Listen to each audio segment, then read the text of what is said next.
So Longines is one of these rare brands that is able to achieve mass market awareness while also being able to appeal to enthusiasts. In fact, they're a brand that is one of the few in the industry, less than 10 in the industry, that can eclipse $1 billion in revenue annually. I think a lot of this comes down to the fact that they go back centuries in their history, but also on top of that, they have tasteful designs that even more casual watch buyers can, of course, appreciate. But then you have the watches for enthusiasts, and you look back to their archive, there's so many places to pull, there's so many areas to draw inspiration from, that I think Longines in the last few years have really separated from some of the competition and allowing themselves to be more catered to enthusiasts than they were in years prior. So what we're going to be looking at today is some of the top picks of watches from Longines that are catered to enthusiasts that I would recommend. Now, this is not intended to be a long, exhaustive list. What I'm trying to do here is pick out some of the watches that I would say, if I saw it on somebody's wrist, those are dead giveaways that person is into watches, basically. Further, just because a watch is not included on this list doesn't mean that it can't be fantastic for you. And I've recommended many watches from Longines that are not on this list here today. So some of the points of criteria, we want watches that turn heads for enthusiast buyers. We are not looking for safer designs. We want those deeper cuts that get credit with more seasoned collectors. Also, if they have some historical impact, that is something we're gonna look at as well. And speaking of history, as we get into this video, if you're not familiar with Longines, I'm gonna link to two helpful resources down below. One is an article. It was written by my colleague, Bernardo. He put a ton of time amassing all the information and putting this together. He's an industry pro. He's been doing this for over a quarter century in the watch industry. So if you want to learn a little bit more about Longines, go through all the history going back to 1832. We're talking aviation history, chronographs and their evolution there, looking at dive watches, high beats.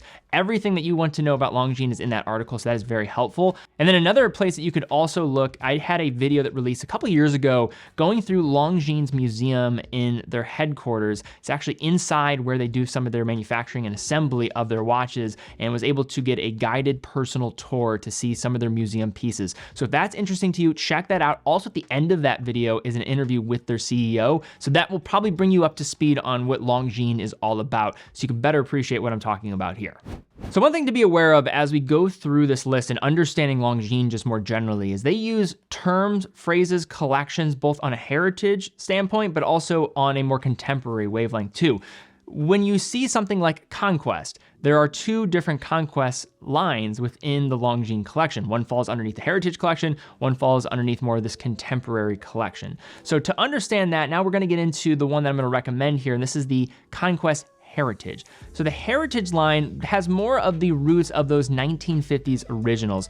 2023 marked a year where the Conquest on the contemporary side was given a nice refresh. And I think it's a great step forward. The movement was improved, up magnetic resistance, more refined design, more to the everyday aesthetic. But if you look at the original origins of the Conquest and want something that fits that mold more appropriately, you would have to look at the Heritage Conquest. So this is a also recently updated line. Had been in the collection for a while, but now has some new cases and an updated presentation to go along with it. So with these, you have two different case sizes to choose from. Another interesting thing about the Longines Conquest name is it was the first Longines line to have its name protected by the Swiss Federal Intellectual Property Office. The Conquest Heritage really is known for its 38mm tribute to those first Conquest models of the 1950s, has this classic mid-century design, had the L888 movement on the inside, which is used throughout Longines collection. You have a couple different dial colors to choose from, but you have these gold tone accents with the hands, a lot of 20th century opulence packed in here. And then also I love just these markers. I don't know how to describe them other than just paper planes. Like that's how they look to me, but a little more elevated than probably that classification. Some other details are on the case back. You have this beautiful medallion, great versatile looks, and gives off this perfect Mad Men type of vibe. Now, similar to what we just discussed about the Heritage Conquest, there's another adjacent model within this lineup that's definitely worth mentioning. This is the Conquest Heritage Central Power Reserve. So the Central Power Reserve is exactly what you expect. You look at this watch and what are you getting? It looks back to the 1950s again, but this is going to have a unique complication with its Central Power Reserve indicator that has disc at the center. With those, you're able to see this pointed indicator that is going to show how much of that 72-hour power reserve is available. This is an automatic winding watch, so chances are if you wear this, you will be able to have that being fully powered up throughout the day. But this is one of the most unique and distinct ways of showcasing the reserve of power inside the mainspring here. It retains the spirit of the vintage original while updating the size and functionality. You have a movement on the inside with that 72-hour power reserve that is using ETA parts, but being assembled by Longines at their headquarters. A few different dial colors to choose from. You have a black with silver details, anthracite with pink gold, and then also the champagne or ivory color with gilt accents. Longines' modern dive watch is best represented by the Hydroconquest family. The Hydroconquest family takes some of the Conquest approach, but then ups the ante with the water resistance and presenting a more professional package in that circumstance. In 2022, you saw the release of the Zulu time, which we'll talk about a little bit later, change the landscape for this GMT market at this price range. But then a year later, Longines updated the Hydroconquest family within the GMT format and created a watch that was even better value in some ways than the Zulu time, at least from a price standpoint. Didn't have a COSC certified caliber on the inside, but for some, that might not be enough. And for those that want a diving theme of the GMT watch, this might be the one for you. So we have the Hydroconquest GMT, probably not as discussed as the Zulu time, and it is a phenomenal package for the money. You're getting under $3,000 here, but a fully capable 300-meter water resistance dive watch with GMT functionality. This is also a traveler GMT, so pull the crown to that second position when unscrewed. You then have the adjustment of that local hour hand at the middle. You have a 41mm case option, and then after that came out a 43mm option. Different range of colorways, ceramic bezel inserts, sapphire crystal. You have the L844 caliber on the inside. That comes with a silicone balance spring, 72 hours of power reserve, and some redesign with the package. So the Hydroconquest still exists in its former design within the 3-hand models, but this is going to remove those numeral hour indications and also update that crown guard and crown design. One of the watches that helped put the Heritage collection on the map in the last 5 to 10 years is going to be the Avigation BigEye family. So the Avigation BigEye is a chronograph that is based off of a prototype watch within Longines' archive. And really what it's getting at with the BigEye is the larger register at 3 o'clock.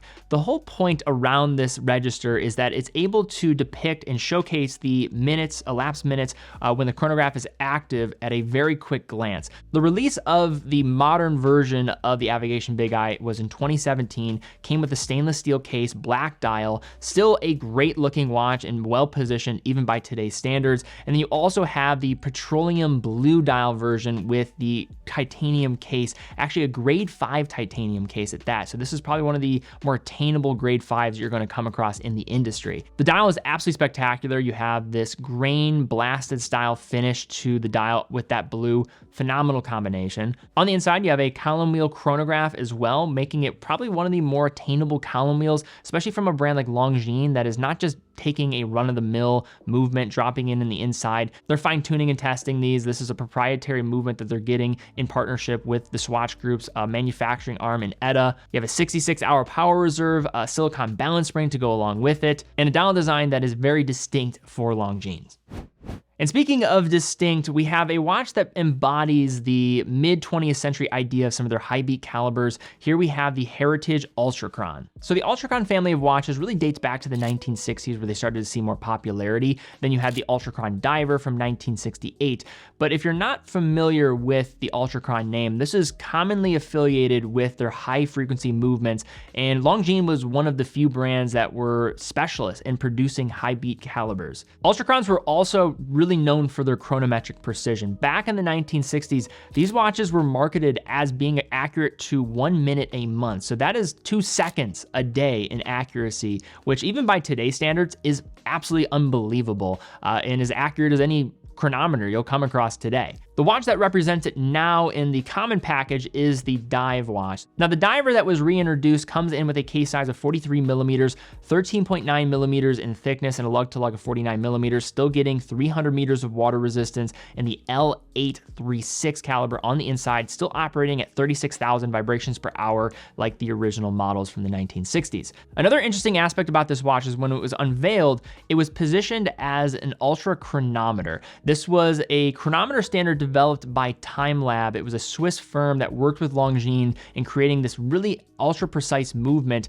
that really allowed it to separate from the rest of Longines' lineup and being more positioned at the higher end spectrum of what they have on offer. It seems like Longines has moved away from that language, but I would assume that some of the specification provided by that standard is still here within the package. My speculation is that because they were using this language, maybe within the Swatch group there was some issue with this maybe getting too close to the master chronometer standard, but that is just my guess on this. Nevertheless, a very unique watch with some specification to match that. So another pillar within Longines' collection is the Master Collection. This will be represented by many different takes on more elegant timepieces. The first one we have here is a 190th anniversary edition. This is probably best summarized by the numerals on the dial. So 40 millimeter case, this is a 3-hand model. There's also a small seconds version out there, but I'm looking at the first version that was unveiled within this 190th anniversary package. You're getting the L888 caliber on the inside, so we've been seeing that throughout here, but this is really going to be summed up, and I think to fully appreciate it, you have to get very close up on those hour markers. So I've been very fortunate to see many manufacturers see some of the process that goes on to how they're able to achieve engraving techniques. Now I look at this up close, and because Longines is more of a brand that's positioned in this industrial level of watchmaking, not this very fine bespoke watchmaking, to see something like this, and especially under closer examination, still holding up underneath that meticulous close-up, I mean, that is something that is remarkable. I mean, look at the details of this. I'm gonna try to zoom in as much as possible. I know our photo team did a great job getting close up on these, but this just stands out as one of the more remarkable ways of showcasing engraving at this price. We're talking about $2,500 for this piece, 72 hours of power reserve, and an unbelievable presentation when it comes to its looks and elegance. Now we move along to another one of my favorites within the Master Collection. I've classified this watch as probably the most complicated watch that you could get for the money at this $3,000, $4,000 price range. This is the Master Collection Chrono Moonphase. So what you're getting with this package is a chronograph, but also a complete calendar. This watch has a variety of things that it can measure. So you have the central hours, minutes, you have a seconds display with a 24-hour indicator at 9, a pointer date with a half moon central hand, a moon phase display at 6, a central 60 seconds chronograph hand, a 12-hour counter at 6, and a 30-minute counter with day and month display at 12. A complete calendar, unlike an annual calendar, will need to be adjusted for 5 different months throughout the year for any month not ending in 31 days. So that is where you'll have to have the human intervention there to change this on select months. But to be able to get all of this with a chronograph is pretty remarkable for this $3,500 or so price. On top of all of this, you get classic aesthetics,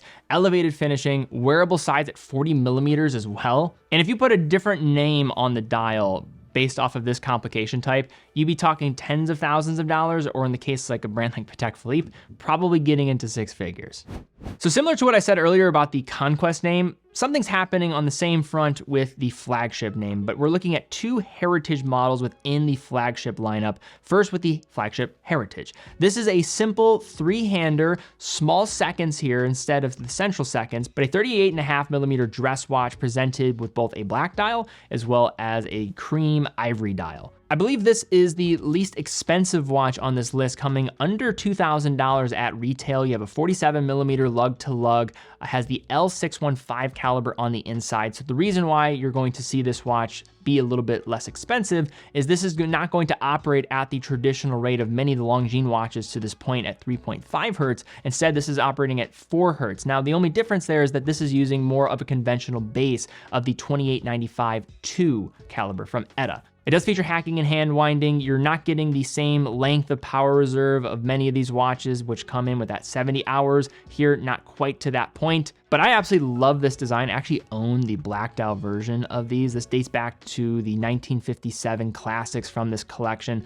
A lot of vintage styling and detail with these designs, but the case back is also impressive. Now, despite being priced under $2,000, it has an 18 karat gold medallion on the back with also a painted blue enamel finish. I just think this is an absolutely stunning case back. I won't say it's as good looking as the front of the watch, but it's in the running. And I think another hidden feature of this design, if you just stumbled on this watch on a product page or saw this on somebody's wrist, you might not fully appreciate what it has on offer. Now, if you want to take it to the next level, that's where you can move into the Flagship Heritage Moonphase. So take the general framework, but up everything in its package to elevate the movement on the inside, to add an additional complication with romantics all involved. That's where you get the Flagship Heritage Moonphase. This is a newer model by comparison, so only in the last couple of years have we seen this. We also saw some expansion within the line with some different dial colors to choose from. On the inside, you have the L899 caliber. This comes in with a case size of 38.5 millimeters, so still maintaining that general wearability aspect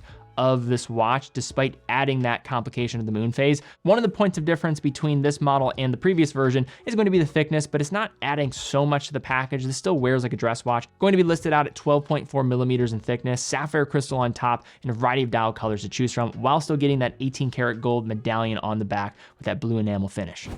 So the modern dive watch from Longines is probably best represented by the Hydroconquest, but if we're talking about the design most affiliated historically with the dive watch from Longines, this has to be in the running with the Legend Diver, looking here today at the 39 millimeter option. So the Legend Diver actually was reintroduced in 2007, 2008. So in an era of vintage inspired dive watches that was so different than today. They were at the beginning of this trend and really almost established the trend of looking at a heritage dive watch. Now we have it happen all the time, so much so that it's almost exhausting, but the Legend Diver was one of the first to do this. Now, looking back to the 1960s, there were these watches known as compressor cases. So these were produced by a firm known as EPSA. They were making these cases for a variety of different manufacturers in Switzerland, and they were known for a distinct design in its case back that allowed the seal on that gasket to get tighter as they went deeper underwater. Now, this is more of a compressor style case in the modern version of the Legend Diver, but still maintains the same authentic look. The other thing that's distinct about these different cases from back in the day was that they had two different crowns. One was for adjusting the time as normal, but then the other crown was there to adjust that time elapsed bezel, which was placed on the dial rather than the outside. The point of this at the time was to not have any knocks shift the way that that time was being displayed, because back then there were no diving computers, so it was a matter of life or death to make sure that time was exact. The Legend Diver has been in the collection for quite some time. We've seen many different variations. There still is a 36 millimeter option and a 42 millimeter option, but I think the sweet spot now is the 39 millimeter. I'm not saying that just because of size, but also what you're getting for the price. You're getting an improved movement compared to the other versions with up magnetic performance. The bracelet on this watch is phenomenal. You have a beads of rice, which is remarkably comfortable. You have ISO compliant on the dive watch standard, and also on that magnetic standard for the ISO, you're getting 10 times what is called upon for magnetic resistance. The ISO 6425 is there for that diving standard watch. The L888.6 caliber is on the inside. This is a COSC certified movement as well with a silicone balance spring and getting you 72 hours of power reserve. The next watch we're looking at is one of my personal favorites. Is actually a watch I have on my wrist right now. This is the Longines Heritage Classic Sector Dial. This was one of, if not the first watch I ever reviewed on this channel from Longines, and I have loved it ever since. I have the silver dial on right now. There is a black dial version as well as a silver dial version. Now, this was a design that was a part of Longines history. This is not something where you're just reintroducing a sector dial, and that's basically the case for every heritage model for Longines. These are not fabricated designs. These are designs that they were able to claim as their own years and years ago and can still do so today. So we have a bracelet and a strap version. The black version is the only one on the bracelet, which is very strange. So the silver dial only comes on a strap, which always puzzled me, but I actually did a little hack here and put a bracelet, beads of rice bracelet, on the silver dial version. I think it's a killer combination and adds a little bit more of a sporty upside to the model. But don't get it confused. This is not a watch that is strictly dressed. You can wear this any different circumstance in my opinion. 38.5mm case, you have a 47.6mm lug-to-lug distance, 30 meters of water resistance, and the automatic L893, so you're getting 70 plus hours of power reserve. This is the small seconds caliber within the L8 series of movements from Longines. I think it's one of the most handsome contemporary Longines models available. The sector dial is perfectly balanced, a variety of different dial finishing combinations that you have here. You have this circular type of metallic finish for the sector dial ring, but then on the inside you have more of this matte kind of grain finish, and it really creates a lot of contrast, and also I think allows it to feel more separated from some of the entry-level sector dials on the market, while factoring in that this is a design that Longines can claim as their own. For the final two watches, we are going to be looking at aviation pieces from Longines, and as I mentioned at the beginning, please, if you've not learned more about the history of Longines, their connection to aviation, please do so. The article down below, as well as the video, I think will help demonstrate what they were capable of doing in the 20th century in this regard. But first we have the Longines Spirit 37mm. So the Spirit family actually debuted a little bit before we saw the release of the 37mm version, actually in 2020. But then the 37 came out as a follow-up compared to the previous 40mm option.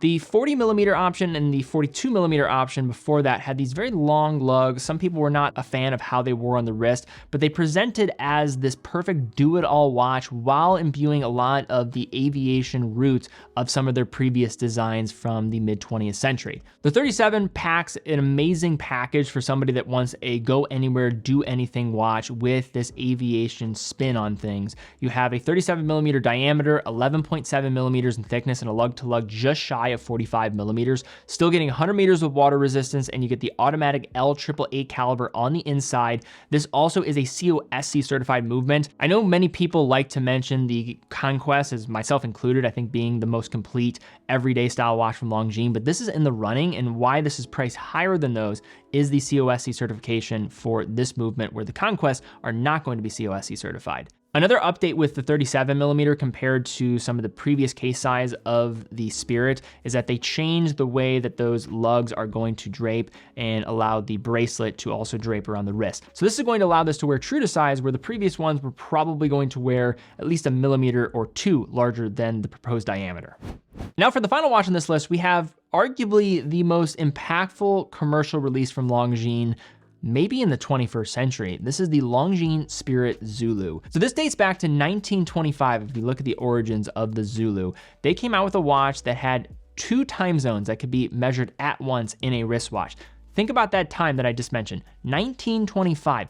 Most of the times that we talk about GMT watches and movements, it's in the 1950s. So a quarter century before any of these other brands are, now that we basically say at the forefront of GMT watches, Longines had something in 1925. The Zulu is paying honor to that, but it's not looking back to that original version entirely. This is a completely redesigned package for a modern everyday consumer that wants a true traveler GMT with some up specifications in the process. So you have a ceramic bezel on the outside, a true GMT movement, but that's the L844.4. This changed the game when this came out. There was the Tudor Black Bay GMT that came out in 2018, but around that time, there really was no competition for a sports GMT watch, true traveler GMT at that price point. This undercut it by $1,000 while making it thinner.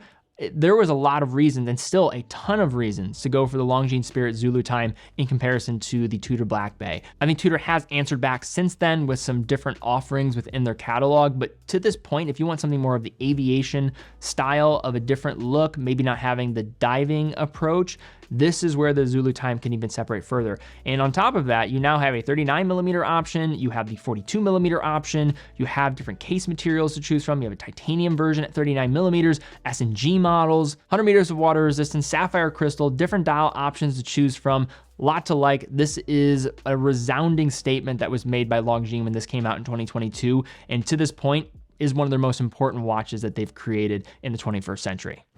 But all right, guys, that is the video here we have today, looking at some of the top watches from Longines for enthusiasts. If you guys enjoyed the video, please give it a thumbs up, subscribe, hit the bell icon, really do appreciate that. One of the aspects of YouTube, which I really like, is when somebody comes to a video like this and they're able to see comments down below of other collectors backing up maybe what I'm saying, or just giving a different twist on it. Like, what is their take on owning a Longines watch? That is incredibly helpful, I know, for people out there that are just investigating the brand for the first time. So if you can do that, love it. Also, definitely check out teddybaldestar.com, full authorized dealer of over 30 brands, including Longines. Every purchase from teddybaldestar.com comes with quick and fast fulfillment, dedicated customer support, and a full factory warranty for all the products that we offer. Also, if you have any questions about watches that we carry on our website, feel free to reach out to us on live chat. It's that little bubble in the bottom right corner as you go to our site. One of my colleagues will be on there 18 hours a day, not AI. Those are real people there. They're watch enthusiasts just like you and me. So if you have a question, they'd love to help you out. And also, any purchase helps us continuing to do what we do here, creating videos every single week. So we really appreciate the support if you are in the market for a piece. But guys, thank you again so much for watching. Be well, and I will see you all very soon.